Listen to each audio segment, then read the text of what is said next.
Good morning, everyone.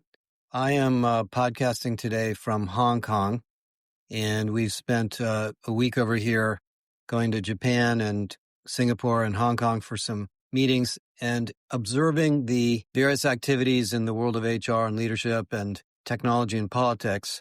And I want to give you some perspectives on the superworker story and what's going on in general culture around the world. And this comes from a speech I gave yesterday that seemed to hit home with a lot of people, including the discussion speech I gave at HR Tech.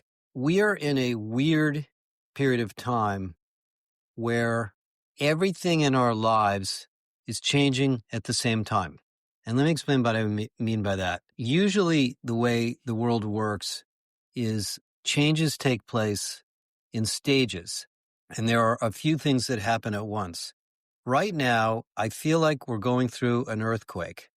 We just had a big earthquake in my home area at home. I wasn't there, but my wife told me all of our paintings are askew.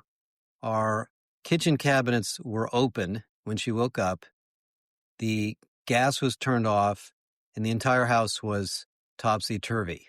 And that is exactly what it feels like in the world of work, in the world of business, in our personal lives. The political landscape is changing almost every single day. The economic conditions are positive but uncertain. We have, in the United States, 0 jobs being created, a relatively low amount of economic growth, but almost $1 trillion of capital is being spent on AI technology, which is weird.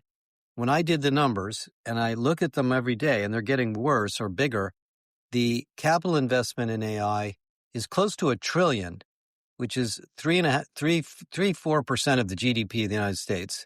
Incomes are not keeping up with inflation. I don't know what Trump, is going to say about inflation these days, but if you look at the real data, people feel that their wages are falling behind.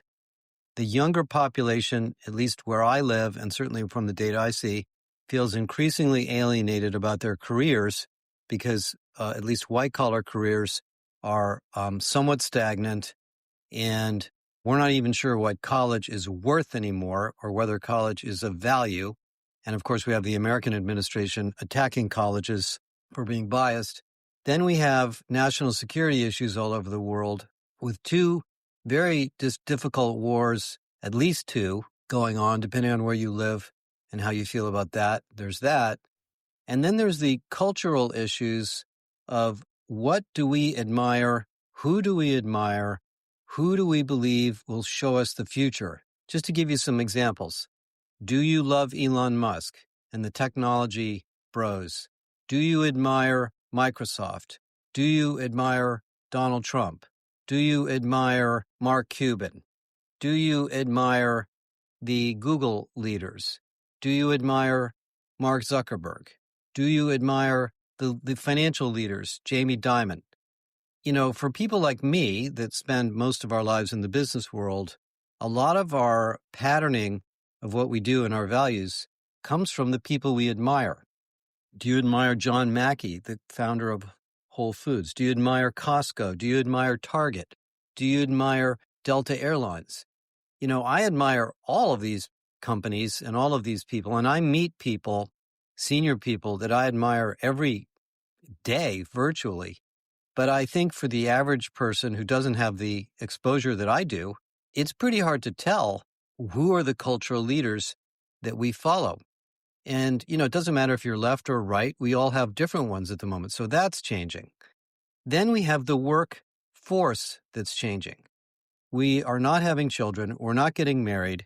The fertility rate is extraordinarily low. There was an really interesting analysis in The Economist about this, where they concluded that the world isn't going to disappear. We're not going to run out of people. But the benefit of the fertility rate being low is that the aging population will have more savings because older people tend to have more wealth. And those higher savings rates will compound into countrywide wealth, which will lower interest rates and help reduce the debt. Now, that was a very interesting counterintuitive analysis of that, but that's going on.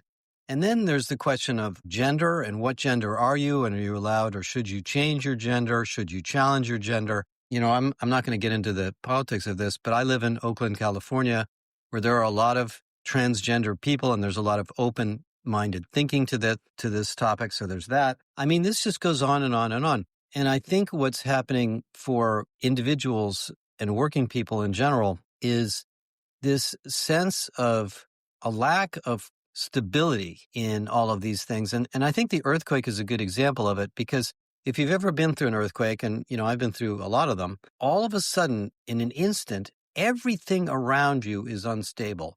Your house is shaking, the trees are shaking, the landscape is shaking, things are falling from above, and you don't know when it's going to stop. And that's kind of the way the world feels right now.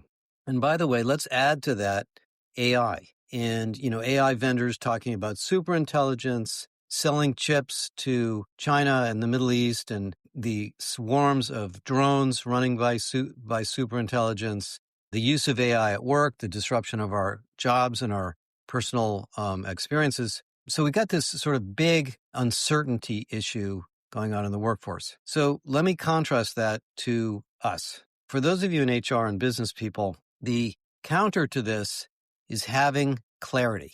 It's hard to create clarity when your business is being disrupted, but that's our job. That's our job as leaders. That's our job as business people. That's our job as managers and supervisors, is deciding what's important and prioritizing investments. Now, normally in most of my career, that comes from the top, and the CEO, CFO, other leaders, have a strategy, and they embark on that strategy, and they acquire companies, they move into new markets, they monitor what's going on, and the rest of us kind of go along for the ride. And it's great because we don't have to make all these decisions. We're more on the implementation and utility of these decisions. Today, though, as I talked about in the Supermanager article I just wrote, and we're going to be publishing more on this in October, it's much more bottoms up.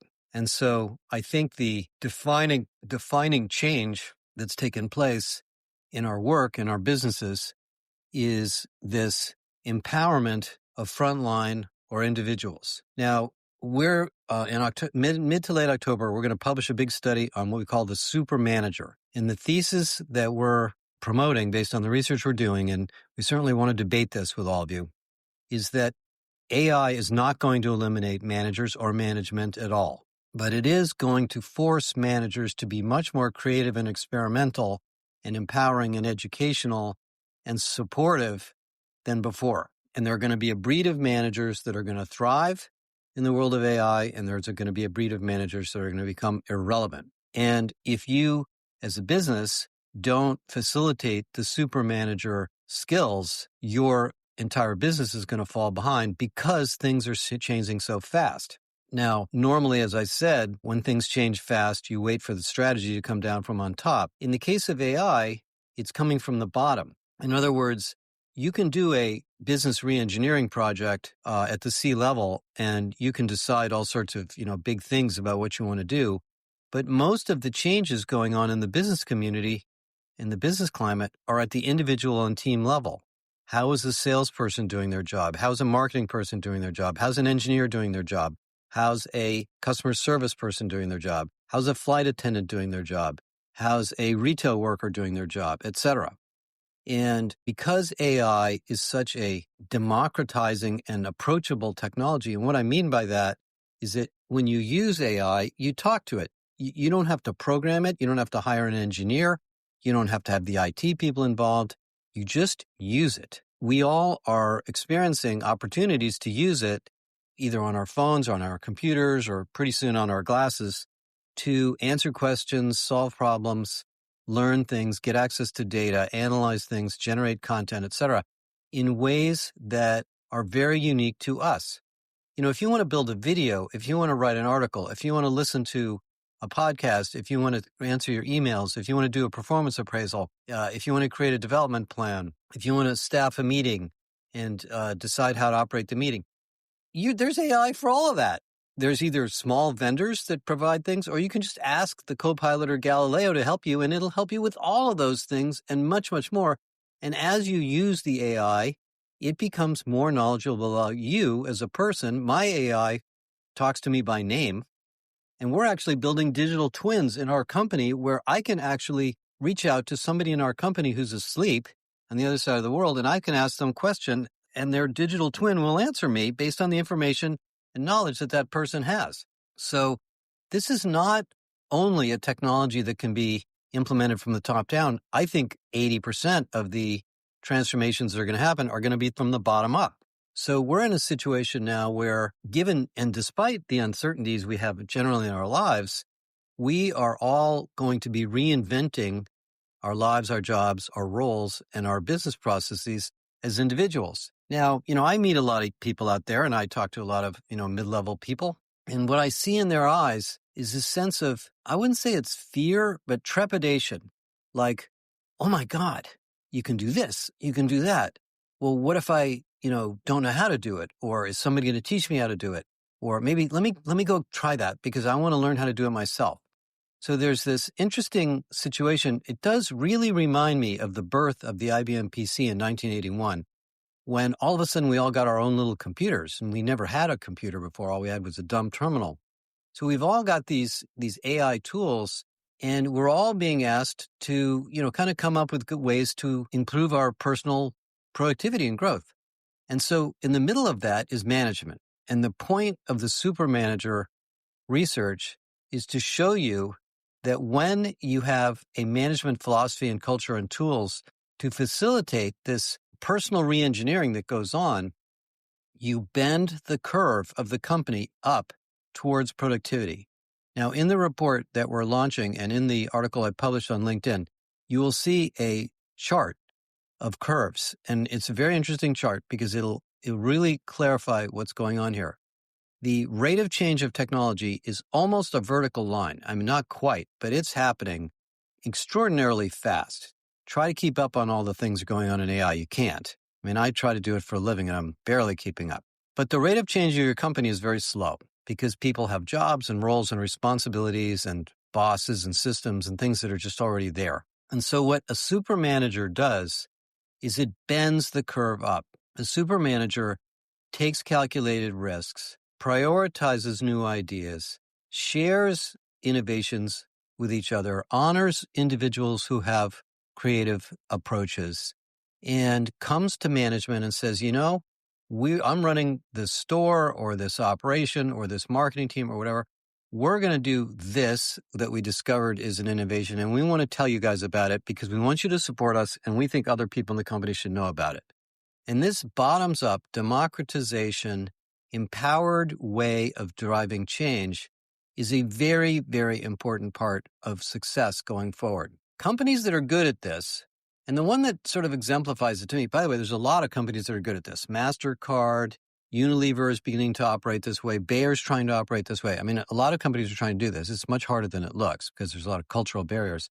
But if you look at Amazon, I mean, the methodology and the approach that Jeff Bezos put in place at Amazon to constantly think about the customer and to write ideas down and share them so people can get behind them, and then to place calculated bets and to try things and experiment with things and invest in things for the long term is going to be kind of important to every single company. Amazon has been extraordinarily successful. They have a lot of capital. They also, by the way, Amazon also invented, in a sense, this idea that you don't have to show a profit to build a gigantic company. If you remember the early days of Amazon, nobody wanted to invest in that stock because they were so unprofitable. Well, what they were really doing is building a foundational approach to their market that was almost unassailable by their competitors, and the stock market rewarded them later. So this is what's going on. Now, in addition to all of these uncertainties and focus on AI, there's the general issue of what do we do about the way human capital processes work. And Kathy and I and others here have done a lot of work on systemic HR, and we have an operating model that is very clear and understandable on how to redesign what HR does. Because HR is an overhead function, and if you have too many people in HR, you're at risk of essentially being downsized.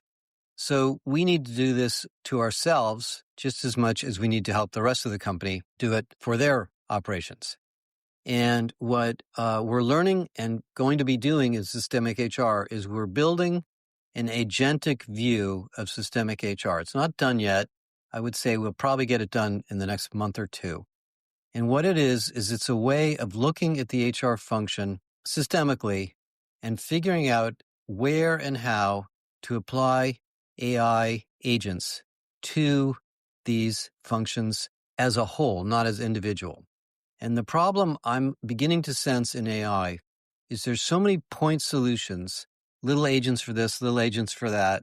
Workday, SAP, Oracle, many vendors are building point solutions that you're likely to end up with a whole bunch of little AI tools doing pieces of work, each of which seem like they're improving productivity, which they are.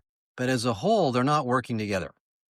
And it's the synchronicity and the interconnectedness of these AI agents that really is going to matter. I mean, when you go to Amazon and you buy something in Whole Foods or online, the amount of interconnectivity between your Amazon experience is so extraordinary that you can't avoid doing more business with them.